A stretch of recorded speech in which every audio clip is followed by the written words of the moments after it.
Всім привіт! Сьогодні ми поговоримо про те, як не стати жертвою маркетингу. Я розповім вам всі секрети від маркетолога про те, як не потрапити в наші пастки. Ну, спершу коротко про себе. Мене звати Наталя. Я працюю в маркетингу майже 10 років, приблизно 5 років в діджитал-маркетингу і точно 2 роки і 20 днів в Halo Lab. Тут я займаюся просуванням в соціальних мережах та імейл-маркетингом. Сьогодні ми поговоримо про те, як не стати жертвою маркетингу. Ну, ви ж знаєте, що всюди реклама, знижки, акції, спеціальні пропозиції, і іноді ми навіть не помічаємо, як нас на це ловлять. Моя ціль – допомогти вам розібратися у цих маркетингових хитрощах і показати, як зробити ваші покупки розумнішими. Але перш ніж ми почнемо занурюватися у хитрощі маркетологів, я хочу пояснити коротко, що таке маркетинг. Насправді, якщо ви запитаєте кількох маркетологів, всі вони дадуть вам різне пояснення, тому що одного якогось унікального не існує. Вікіпедія каже, що маркетинг – це діяльність для формування попиту та задоволення потреб споживачів. Як на мене, це дуже нудне пояснення, тому в мене є власне. Я вважаю, що маркетинг – це діяльність, яка допомагає брендам знайти шлях до серця клієнта, перетворюючи інформацію на дію, бажане на дійсне і, як результат, сприяє збільшенню прибутків бізнесу. Якщо говорити простіше, то маркетинг – це про те, як зробити клієнта щасливим, при цьому збільшивши прибуток бізнесу. Часто в досягненні цієї мети маркетологи вдаються до психологічних прийомів, і замість перетворити наші бажання на дійсність, вони створюють у нас ці міметичні або штучні бажання. Тобто змушують нас робити те, що насправді нам не потрібно. Тут нам допоможе статистика. Я дуже люблю цифри, дослідження, і в основному в роботі спираюся на них. Тож, за статистикою, 150 разів на день ми перевіряємо телефон. 7 з 10 людей взагалі не перевіряють умови акції перед тим, як купити. Тобто вони просто бачать напис «Акція», червоний цінник і одразу купують, не занурюючись у деталі. Звідси випливає наступний факт. 84% людей роблять імпульсивні покупки. 59% людей купують через соціальні мережі. Але я думаю, що ця цифра за найближчі 2-3 роки збільшиться до 80 або й 90%. Я розділила нашу розмову з вами на 2 частини. Це пастки традиційного маркетингу та цифрового маркетингу. Почнемо ми з традиційного.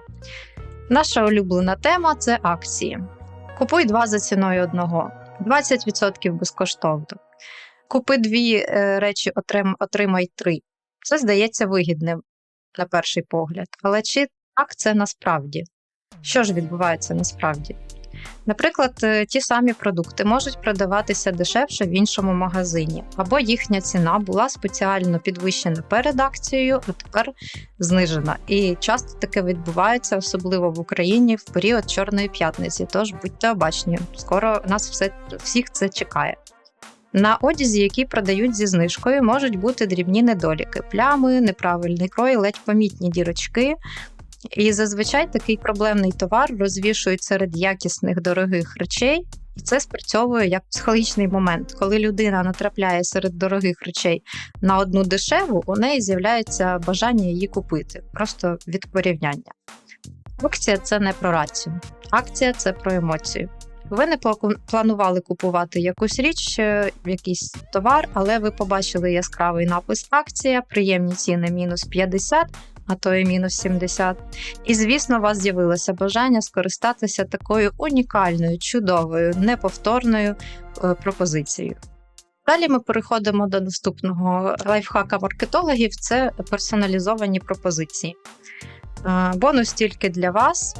І тут поєднуються одразу 2 психологічні принципи. Взаємність і зобов'язання. Кожна людина підсвідомо намагається відповісти взаємністю, коли для неї зробили щось хороше. А так як ми бачимо, що це тільки для нас, ми думаємо, що ця пропозиція дійсно унікальна. Буду з вами відвертою, таких унікальних пропозицій по базі клієнтів розсилаються сотнями, а то й тисячами. Дефіцит. Це, мабуть, один із найдієвіших способів усіх часів, так би мовити, всіх народів, тому що він дійсно працює і спонукає придбати товар. Якщо є ризик не встигнути, ми приймаємо рішення набагато швидше. Але використовувати цей принцип потрібно з розумом, що і роблять маркетологи. Якщо відразу сказати споживачам, що товару було завезено на склад мало, то це не дасть потрібного ефекту. Важливо, щоб покупці розуміли, що товар користується попитом, що спочатку його було багато, але його майже весь розкупили. І от тоді ви будете забирати цю останню одиницю з полички і швидко бігти на касу, поки хтось її у вас не перехопив. Поговоримо про тренди. Рекламодавці використовують такі модні слова, пов'язані, як правило, зі здоров'ям: безглютеновий, органічний, екологічний, щоб заманити покупців враженням поживності. В одному дослідженні споживачі вважали продукти з такими написами здоровішими, ніж вони є насправді. Щоб не потрапити на маркетингову пастку модного слова про здоров'я, ознайомлюйтесь зі складом продукту, вивчайте його харчову цінність та інгредієнти. Мій улюблений приклад тут – це батончик фітнес. Всі вважають його корисним, всі думають, що це здорова альтернатива перекусам. Тут ми бачимо чудовий напис «фітнес», який вже сам за себе щось говорить. Бачимо зображення граноли, і всі вважають чомусь, що це дуже корисний продукт. І загалом ми без докорів сумління споживаємо цей батончик. Але давайте подивимось на склад. Все, що підкреслено червоним, це або шкідлива речовина, або в своїй більшості це просто цукор. Тож батончик, який нам позиціонували як безпечну альтернативу солодощам, насправді містить так багато цукру, що, мені здається, буде здоровіше і корисніше з'їсти снікерс. Бачите самі, просто психологічний прийом. Тож, як нам уникнути психологічного впливу маркетологів? Перше, це завжди порівнюйте товари. Не поспішайте з покупкою, навіть якщо акція виглядає привабливою. Порівняйте ціни і наявність того ж товару в інших магазинах. Часто буває так, що в інших магазинах він коштує тих самих грошей і без акції. Тож, дійсно, ця покупка буде для вас вигідною. Друге, саме найскладніше – це уникайте імпульсивних покупок. Чи точно вам потрібні ці 3 товари? Можливо, вам навіть один не потрібен. Читайте про бренд, про продавця і аналізуйте всю інформацію. До речі, є цікавий факт. В магазинах часто грає спокійна або енергійна музика, щоб ви почувались комфортніше і витрачали більше часу на покупки. І, відповідно, більше грошей і, відповідно, купували непотрібні товари. Як добре, що зараз у нас є навушники, ми можемо безпечно уникати цього психологічного прийому. Головне, своєю ж музикою не загнати себе в цю пастку, тому будьте уважні. Переходимо до цифрового маркетингу. Думаю, ви вже в курсі, що нас підслуховують, і ви бачите рекламу кросівок, які вчора переглядали на сайті, сьогодні у всіх своїх соцмережах і месенджерах. Всі ваші дії відстежують, записують, аналізують і використовують не тільки для вас, але інколи і проти вас.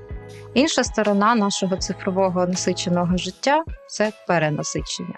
Сотні магазинів щодня пропонують вам новий товар, знижки, спеціальні пропозиції. Всюди, на пошті, у месенджерах, в соціальних мережах, в смс-повідомленнях. То що ж робити? Щоб зменшити вплив реклами та захистити свої дані, варто встановити блокувальник реклами в браузері. Також можна використовувати браузери, які не збирають кукі. Але я відверто скажу, що я ними не користуюся, бо часто реклама мені допомагає. Головне зробити так, щоб вона працювала на мене, а не проти мене. Але про це ми поговоримо далі. Дуже крута річ, яка зняла мою напругу і звільнила час, це завести окремий аккаунт, точніше окрему імейл-адресу для реєстрації у різних застосунках, реєстрації бонусних карток і всього, де вас просять вказати контактну інформацію з метою подальших розсилок. У мене є такий окремий Gmail для таких реєстрацій у всіх інтернет-магазинах і купівлі в інтернет-магазинах. Інколи я туди заходжу, перевіряю цікаві спеціальні пропозиції, але в основному ці розсилки мене не відволікають, бо вони не потрапляють в мій основний аккаунт. Перейдемо тепер до практики. Сервіси Google. Що ми можемо зробити тут? Ми можемо перевіряти доступ для додатків та сервісів. Хто має доступ до нашої пошти, де ми реєструвалися, ми можемо видаляти непотрібних адресатів. Ми можемо налаштувати персоналізовану рекламу і налаштувати рекламу на сайтах партнерів. Тож, як це зробити? Ми заходимо в наш обліковий запис, в керування ним, заходимо у розділ «Дані та конфіденційність». І тут переходимо у розділ, щоб подивитися, які сервіси мають доступ до нашої пошти. У мене, наприклад, так часто буває, що я десь реєструюся для якихось лід-магнітів, а потім просто забуваю про ці реєстрації, і в мене до мого Gmail мають доступ дуже багато сайтів. І періодично я сюди заходжу і видаляю те, що тут зайве. Так, наступне – це персоналізація реклами. Ми заходимо також в дані конфіденційність у мій центр реклами. Ми тут можемо взагалі вимкнути персоналізацію, але я не раджу цього робити. Ми можемо перевірити параметри, по яких нас відслідковує Google і нам показує рекламу відповідно до них. Можемо подивитися теми, по яким Google показує нам рекламу. Також ми можемо зайти в налаштування реклами партнерів, то теж її можемо вимкнути. Можемо перейти у центр реклами і тут переглянути теми, по яким нам показують рекламу, видалити те, що вважаємо недоцільним. Можемо подивитися бренди, які показують нам рекламу. Можемо навіть переглянути нещодавні оголошення. Наступне ми перейдемо до Інстаграму. Тут ми можемо реагувати на рекомендований контент, відключати рекомендоване, ставити позначки «Не цікаво» для реклами і відключати певних рекламодавців. А також у центрі керування Мета ми можемо налаштувати персоналізовану рекламу. Отже, перше, що на скріні зліва ви бачите, перше, що ми можемо робити, коли ми бачимо в стрічці напис «Реклама», ми натискаємо на ці 3 крапочки і тут можемо приховувати рекламу. Наступне, ми можемо вимикати небажаний контент в рекламі. Ми заходимо у налаштування, тут переходимо до налаштувань контенту, і тут можемо вимикати навіть певні слова та фрази, по яким ми не хочемо, щоб нам показували рекламу. Можемо відключати політичний контент або потенційно неприйнятний контент. Наступне, що ми можемо робити, коли гортаємо стрічку, у нас часто є рекомендовані дописи. Тут ми теж можемо натиснути на 3 крапки і позначити цей допис як нецікавий, щоб нам показувалось менше таких дописів і взагалі не показувались дописи від, наприклад, певного аккаунту. Наступне, це ми переходимо в центр Мета, рекламний центр Мета. Для цього нам потрібно зайти у наш Facebook аккаунт, тут знайти розділ «Налаштування та конфіденційність». І тут зайти в центр конфіденційності. В цьому розділі знайти в загальних налаштуваннях центр облікових записів. І тут заходимо в налаштування реклами. Ми можемо переглядати рекламодавців, які показують нам рекламу, типи реклами. Ми можемо дивитися, яку інформацію використовує Мета для того, щоб показувати нам рекламу.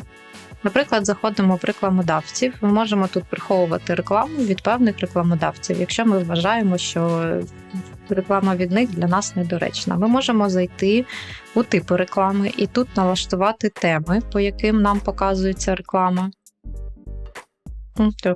Переглядаємо список всіх тем, знаходимо те, що нам не цікаво, наприклад, гороскопи. Я не хочу бачити рекламу, пов'язану з гороскопами, і я ставлю бачити менше. Ми можемо зайти в налаштування реклами і подивитися рекламу на основі аудиторії. Це розділ, який показує, які рекламодавці використовують нас у своїх списках для реклами, тобто в чиїх базах даних, грубо кажучи, ми знаходимося. Ось цей розділ. Тут ми можемо теж заборонити використовувати наші дані певному рекламодавцю. де ми просто заходимо у розділ з рекламодавця і натискаємо, що, от, наприклад, ми не хочемо бачити, ми забороняємо цьому рекламодавцю показувати нам рекламу, використовувати наші дані. Наступне це TikTok. Тут простий скрін, дуже просто все налаштовується. Вам потрібно зайти в налаштування контенту і обрати керування темами. За допомогою повзунка, вони за замовчуванням стоять на середньому рівні, ви рухаєте цей повзунок вправо або вліво, щоб бачити більше або менше контенту на пов'язану тему. На цьому дякую вам за увагу та бажаю вам приймати усвідомлені, раціональні і корисні для себе рішення.